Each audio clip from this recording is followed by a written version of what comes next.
అందరికీ శుభాభినందనలు. ఈ సెప్టెంబర్ నెలలో సింహరాశి వారికి ఉద్యోగ వ్యాపార సంబంధాలు ఎలా ఉంటాయి, ఆరోగ్య పరిస్థితి ఎలా ఉంటుంది అనేది ఇప్పుడు తెలుసుకుందాం.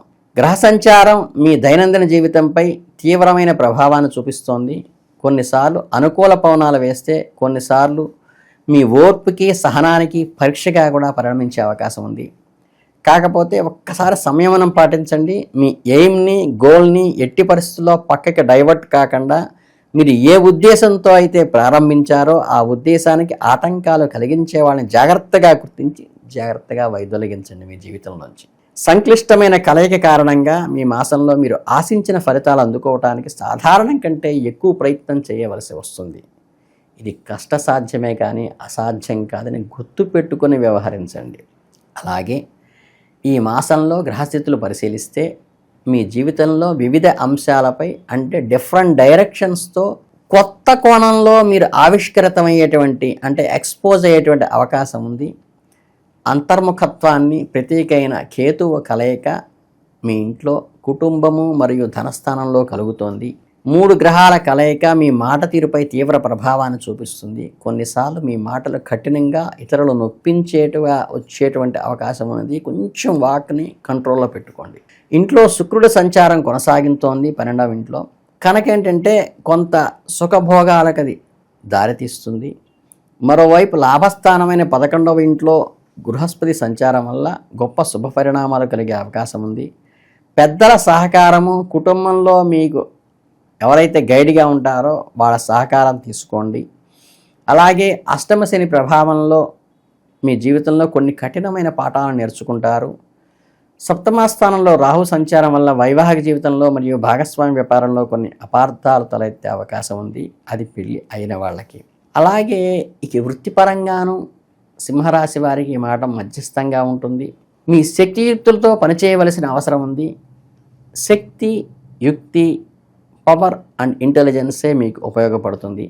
మీ కెరీర్కి ఎదుగుదలకు మంచి దోహదం చేస్తాయి ఈ 2.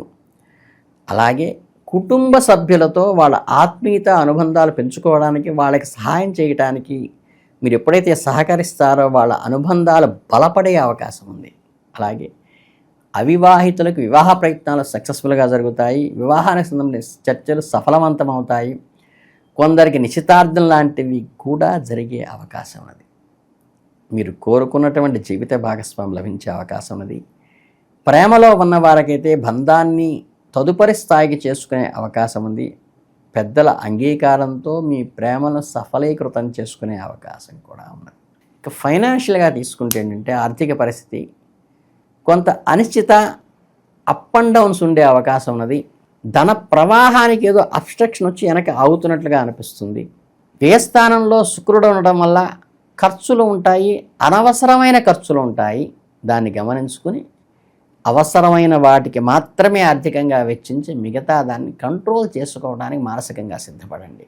మీ ఖర్చులను నియంత్రించుకోవటమే మీ ఆదాయానికి పునాది అని నేర్చుకోండి. పెట్టుబడుల విషయంలో ఆచితూచి వ్యవహరించండి. అన్నెసరీ ఎక్స్పెండిచర్ ఇక్కడ కూడా తొణకరిస్తుంది కాబట్టి జాగ్రత్తగా వ్యవహరించండి. పై అధికారులతో వ్యవహరించేటప్పుడు కొంచెం జాగ్రత్తగా ఉండి, పెద్దవాళ్ళతో మాట్లాడేటప్పుడు కొంచెం మనసును కంట్రోల్లో, నోరుని కూడా కంట్రోల్లో పెట్టుకుని మాట్లాడండి. మీ బాధ్యతలను సకాలంలో పూర్తి చేయగలుగుతారు. అప్పగించిన పనులను శ్రద్ధ వహించడం ద్వారా మీరు గుర్తింపు, ఐడెంటిటీ కూడా పొందుతారు. అలాగే ఓపికతో, పట్టుదలతో మీ పనులను కొనసాగించడం ద్వారా నెల చివరి నాటికి పరిస్థితులు మంచి అనుకూలంగా ఉంటాయి. ఒక్కసారి మీ ఇమేజ్ అబ్నార్మల్గా పెరుగుతుంది. అలాగే ఆకస్మిక లాభాలను, భారీగా గౌరవాలని కూడా పొందుతారు. కొత్త పెట్టుబడుల నిర్ణయంలో తొందరపాటు నిర్ణయాలు మాత్రం తీసుకోవద్దు. భాగస్వామి వ్యాపారంలో ఉన్నవారు భాగస్వాములతో పారదర్శకంగా మీరు వ్యవహరించండి. అటు నుంచి కూడా పారదర్శకంగా పరిశీలించండి. మీ వ్యాపార విస్తరణ ప్రణాళికను అమలు చేయడానికి ఇది సరైన కాకపోవచ్చు. భవిష్యత్తు కోసమైతే ప్రణాళికలు రచించుకోవడంలో తప్పు లేదు. ముఖ్యంగా రుణాలు ఇవ్వటము లేదా తీసుకోవటం అంత మంచిది కాదు.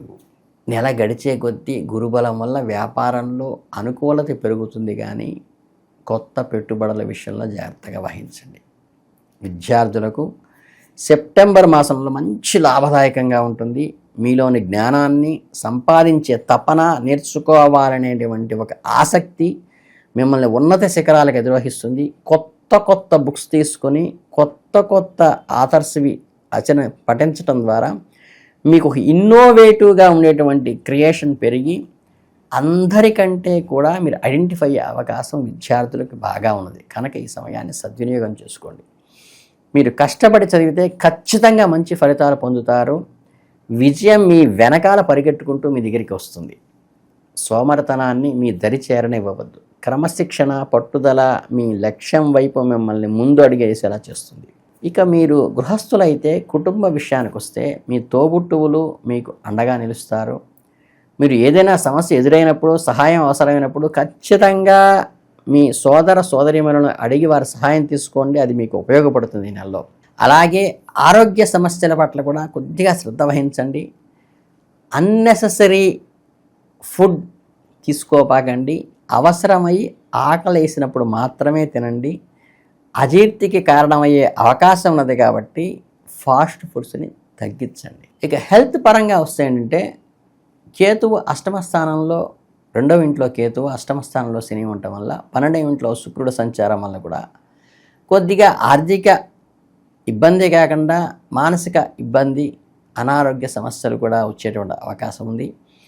ముఖ్యంగా అజీర్తి, గ్యాస్ట్రిక్ ట్రబుల్ వచ్చే అవకాశం ఉంది కాబట్టి ఫాస్ట్ ఫుడ్స్కి ఎంత దూరంగా ఉంటే అంత మంచిది. చిన్న చిన్న అనారోగ్య సమస్యలను కూడా విస్మరించవద్దు. ఆచితూచి చిన్న పామునైనా పెద్ద కట్టతో కొట్టండి, అంటే జాగ్రత్తగా ఉండండి ఆరోగ్యం విషయంలో అని గట్టిగా చెప్తున్నాను.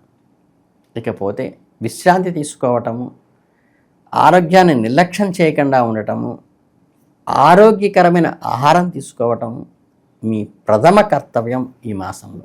పరిహారాలకు వచ్చేసరికి ఏంటంటే ప్రధానంగా మీకు గురు అనుగ్రహం కలగటానికి మీరు చక్కగా గురువారం పూట ఆవుకు అరటిపండు పెట్టండి. అలాగే లక్ష్మీనారాయణ స్తోత్రం కానీ, విష్ణు సహస్రనామం సాయం సంధ్యలో చేయటం వల్ల ఏమవుతుందంటే విష్ణుమూర్తి అనుగ్రహం వస్తుంది. విష్ణుమూర్తి అనుగ్రహం ఆయన హృదయంలోంచి వస్తుంది. హృదయంలో ఉన్న ఆవిడ మీకు అనుకూలంగా వస్తుంది. మీకు అర్థమైందనుకుంటాను. లక్ష్మీ అనుగ్రహం కలగాలి అంటే విష్ణు సహస్రనామం చేయండి. అది సాయం సంధ్యంలో ప్రదోష కాలంలో దీపారాధన చేసి, దీపం వెలిగించడం కాదు, దీపాన్ని ఆరాధన అంటే దానికి అక్షంతలేసి, దానికి కుంకుమ బొట్లు పెట్టి, దానికి పువ్వు పెట్టి, దానికి నమస్కారం పెట్టి దీపాన్ని ఆరాధించి విష్ణు సహస్రనామం సాయం సంధ్యలో చేయటం వల్ల అష్టతల పద్మంలో ముగ్గు వేసి అందులో దీపం పెట్టి దీపానికి ఆరాధన చేసి విష్ణు సహస్రనామం సాయం సంధ్యలో చేయటం వల్ల మీకు దైవానుగ్రహంతో పాటు లక్ష్మీ కటాక్షం కూడా కలిగేటువంటి అవకాశం ఉంది. చక్కగా ఆదిత్య హృదయాన్ని ప్రతి ఆదివారము ఈ 4-5 ఆదివారాలు చదువుకోవటం వల్ల అనారోగ్య సమస్యల నుంచి బయటపడతారు. అజీర్ణానికి, ఎసిడిటీకి మీ ఆహారపు అలవాట్లే కారణం కాబట్టి భౌతికంగా ముందు అది నివారించి తర్వాత ఈ రెమెడీ చేసుకోండి. ఆదిత్య హృదయం చదువుకోవటం, సాయంత్రం పూట విష్ణు సహస్రనామం చేయటం, దీప ఆరాధన చేయటం మీకు చాలా మంచిది. శుభం భూయాత్.